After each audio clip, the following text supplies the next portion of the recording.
Hello అండి. కొన్ని మంచి తెనాలి రామకృష్ణ కథలను చెప్పుకుందాం. విజయనగర రాజ్యంలో గోపాలయ్య అనే వ్యాపారి ఉండేవాడు. ప్రజలు తమకు అవసరమైనప్పుడు అతని వద్ద వడ్డీకి అప్పులు తీసుకునేవారు. ఎక్కువ వడ్డీ తీసుకుంటూ ఉండేవాడు. తీసుకున్న అప్పు తిరిగి ఇవ్వటం కాస్త ఆలస్యమైతే చాలు బలవంతంగా ఇంకా ఎక్కువ డబ్బులు వసూలు చేసేవాడు. ప్రజలకు వేరే దారి లేక ఎంత ఇబ్బందిగా ఉన్నా డబ్బు కోసం అతన్నే ఆశ్రయించేవారు. ఇది కాకుండా ఇంకా ఇళ్లలో ఏదైనా పెళ్లి విందు కార్యక్రమాలకు అవసరమైన వంట పాత్రలను కూడా అద్దెకు ఇచ్చేవాడు గోపాలయ్య. ఆ పాత్రలు తిరిగి ఇవ్వటంలో కాస్త ఆలస్యమైన, పాత్రలు పాతపడినా గొడవ చేసి మరింత ఎక్కువ డబ్బులు తీసుకునేవాడు. ఈ విషయం తెనాలి రామకృష్ణుడికి తెలుస్తుంది. ఎలాగైనా గోపాలయ్యకు బుద్ధి చెప్పాలని అనుకుంటాడు. ఒకరోజు తెనాలి రామకృష్ణుడు గోపాలయ్య వద్దకు వెళ్ళి, రేపు మా ఇంట్లో విందు జరగబోతోంది. అన్నం వండటానికి ఒక పెద్ద గిన్నె అద్దెకు కావాలి అని అడుగుతాడు. గిన్నెకు 2 వరహాలు చెప్పున ముందుగానే అద్దె చెల్లించి గిన్నెలు తీసుకువెళ్ళాలి అంటాడు గోపాలయ్య. ఓహో అలాగా అంటూ 2 వరహాలు చెల్లించి గిన్నెలు తీసుకెళ్తాడు తెనాలి రామకృష్ణుడు. 2 రోజుల తర్వాత తాను తీసుకెళ్లిన గిన్నెతో పాటు ఇంకొక గిన్నెను కూడా గోపాలయ్యకు ఇస్తూ, గోపాలయ్య గారు, మీ దగ్గర ఒక గిన్నెను తీసుకెళ్లానా? అది చాలా బరువుగా ఉంది. ఎందుకా అని అనుమానం వచ్చింది. తీరా చూస్తే ఆ గిన్నెకు రాత్రి ఈ గిన్నె పుట్టింది. ఇదిగోండి 2 గిన్నెలు అని ఇచ్చాడు. గోపాలయ్య తెగ సంబరపడిపోతూ, నిజమే, అద్దెకు ఇచ్చేటప్పుడు ఆ గిన్నె కడుపుతో ఉంది.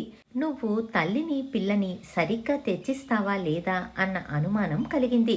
కాని నువ్వు చాలా మంచివాడివని నిరూపించావు అని పైకి అని, లోపల వీడు తెలివైనవాడని అసాధ్యుడని అందరూ అనుకుంటూ ఉంటారు.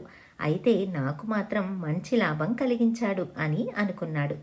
వారం రోజుల తర్వాత తెనాలి రామకృష్ణుడు మళ్ళీ గోపాలయ్య వద్దకు వచ్చి, రేపు మా అమ్మగారి పేరిట అన్నదానం చెయ్యాలని అనుకుంటున్నాను.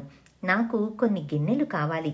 ఇది వరకు చెల్లించినట్లు అద్దె ముందే చెల్లిస్తానులేండి అని అన్నాడు. దానికి గోపాలయ్య ఉత్సాహంగా, కొన్ని కాదు, నా దగ్గర ఉన్న అన్ని గిన్నెలు తీసుకెళ్ళు అని గిన్నెలన్నిటినీ బండి మీద వేసి పంపించాడు. ఈసారి తనకు ఇంకెంత లాభం వస్తుందో అని ఎదురు చూడసాగాడు గోపాలయ్య.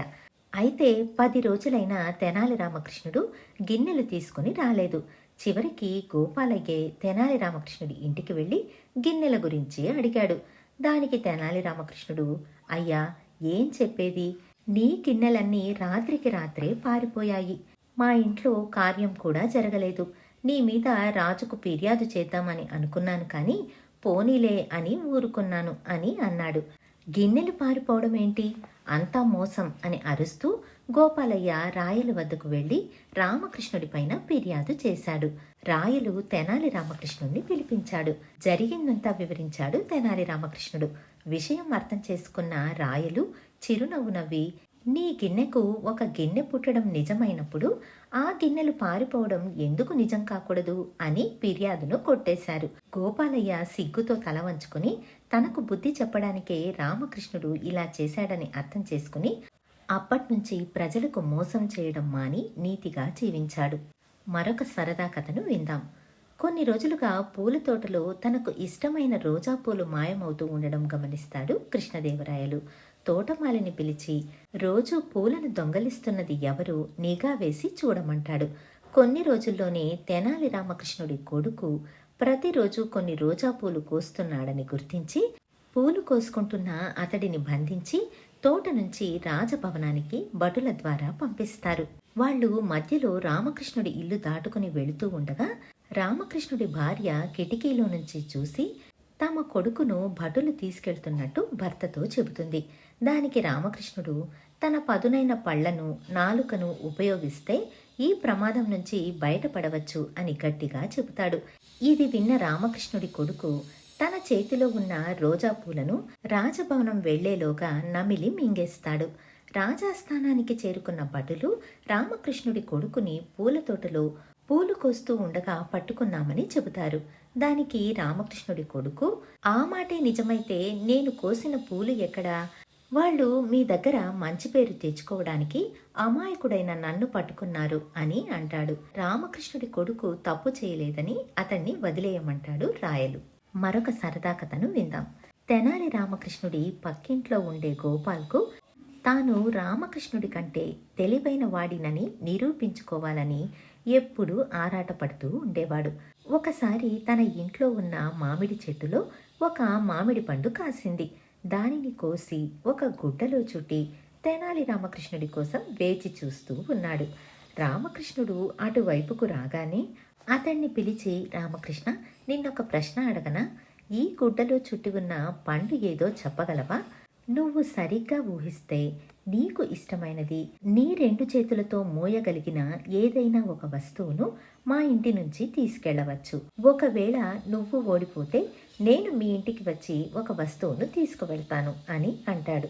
రామకృష్ణుడు వెంటనే, నీ చేతిలో ఉన్నది నారింజ పండు అని అంటాడు. కాదు, ఇది మామిడి పండు అని గుడ్డను తొలగించి తాను గెలిచినట్టు విజయగర్వంతో నవ్వుతాడు గోపాల్. ముందే అనుకున్నట్టు గోపాల్ నేరుగా హుందాగా రామకృష్ణుడి ఇంటికి వెళ్ళి నిచ్చెన తీసుకుని ఇంటి గది అటక ఎక్కడానికి నిచ్చెనను వేసుకుంటాడు. వెంటనే రామకృష్ణుడు, దీనిని తీసుకుని నా బరువును తగ్గించినందుకు నీకు ధన్యవాదాలు. అలాగే మా ఇంట్లోని విలువైన వస్తువులు తీసుకోకుండా ఉన్నందుకు కృతజ్ఞతలు అని అంటాడు. అప్పుడు గోపాల్, విలువైన వస్తువులు తీసుకోవడం లేదని నీకెవరు చెప్పారు? నీకు అలా ఎందుకు అర్థమైంది అని అంటాడు. మన ఒప్పందం ప్రకారం 2 చేతులతో తీసుకునే వస్తువు నీకు చేరుతుంది. నువ్వు నా ఇంటికి వచ్చిన వెంటనే నిచ్చెన తీసుకున్నావు కాబట్టి అది నీదే అని నవ్వుతాడు. గోపాల్కు నోటమాట రాక అలాగే ఉండిపోతాడు. ఇదండి కథలు. మళ్ళీ మరికొన్ని మంచి కథలతో మీ ముందుంటాను. ధన్యవాదాలు.